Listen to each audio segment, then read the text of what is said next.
Do you take a side, Epic's or Apple's?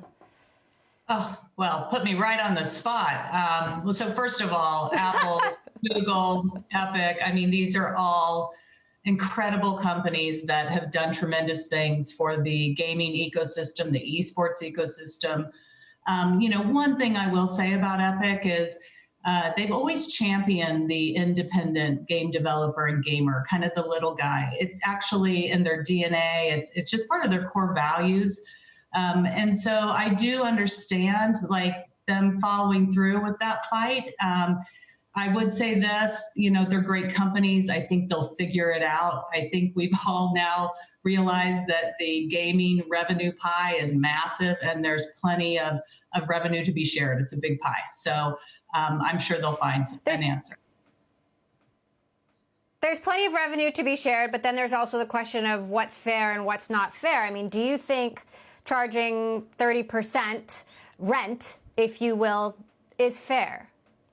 Well, certainly, this is like anything when you have a few small companies controlling the ecosystem, they get to take all the spoils. And so I think in some ways, very true. Again, it's kind of very true to Super League's brand values too. We're all about empowering the everyday gamer, letting them kind of create their own esports experiences, share their content, share their highlight reels.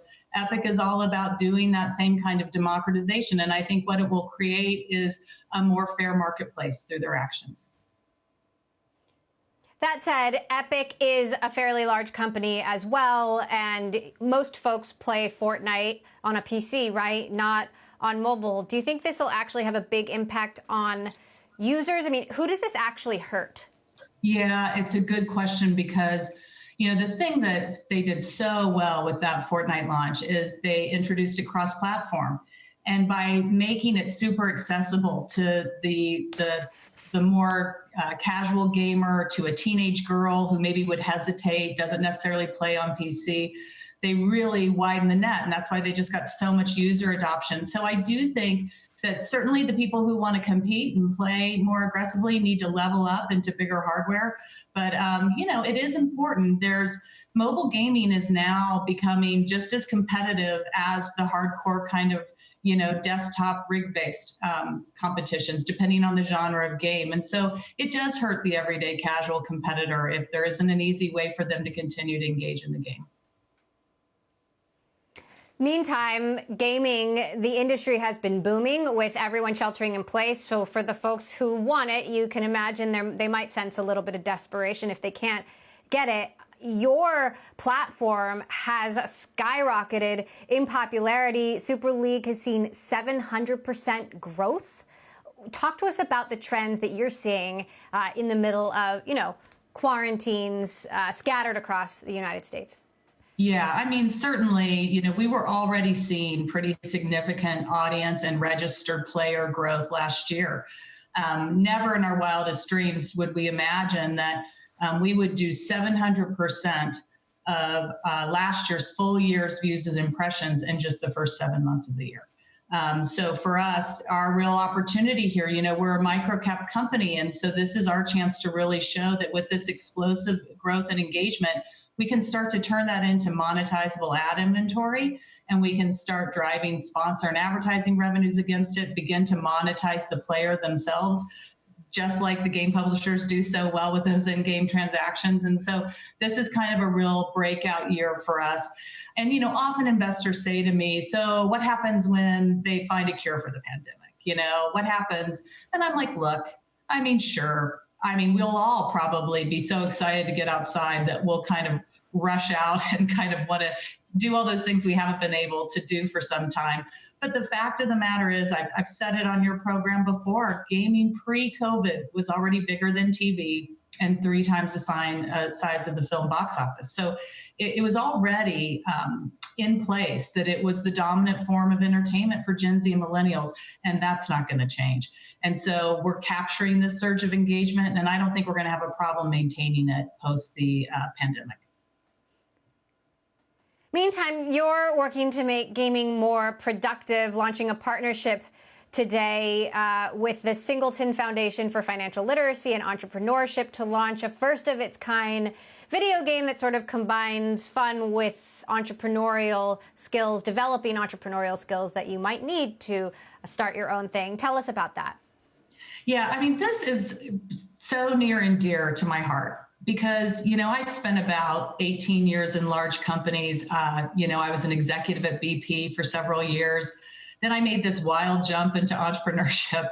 And it was a little scary, and it's hard to scale a small business, to create a new product or offer and find a market for it. And what they're doing with this new game, Venture Valley, is just so cool. It's a multiplayer Sims game. It will be available for download next year in 2021. But what happens is multiple players compete against themselves or each other inside this game. But what they are is they're CEOs of their own businesses. So one person might be running a dog walking business, another one a drone factory. So you get to pick the business you want to run as a CEO, and then you have to make all sets of decisions about pricing and product quality and advertising and operations and maintenance. And so it really is this neat tool targeted at teens to really get them excited about their own business literacy and entrepreneurship. And I just love it. And it's so aligned so beautifully with Super League, because the thing is that we've always been about how do you create a forum, a community and content platform that actually is about really what is really more true about gaming, which is it's about inclusion and community and fun and socialness and good sportsmanship. And so I just think that we've always said gaming is good for you, and it can have a positive life impact. And there's no better proof point than the Venture Valley game to prove it. Now, with the pandemic being prolonged, how does that impact your pipeline, and what else is coming down the pike for you, given the dispersed workforce and gaming creators? Yeah, thank you for asking that, because it's kind of exciting to see the new directions the company goes. We gave up our office space. We said, hey, that's a big nut of money we're spending, and actually productivity's been super high. And in a strange way, I actually feel just as connected or more intimate with staff, because we all now get to see each other's homes and our dogs and all these other aspects. And then really what it's done for us is we have a really unique piece of technology. It's a little bit of our crown jewel. We've made some announcements about it. It's patented.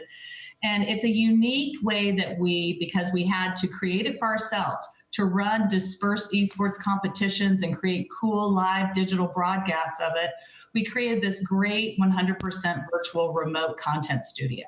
And it is a super affordable way to have the same high quality feel as when big production companies go into those giant production booths and have the cameramen and the relays and all the hardware to make it a great broadcast. Well, we can do that and offer this platform for all kinds of uses. So we're getting into traditional sports broadcasts, talk shows, game shows. It's got applications way beyond gaming.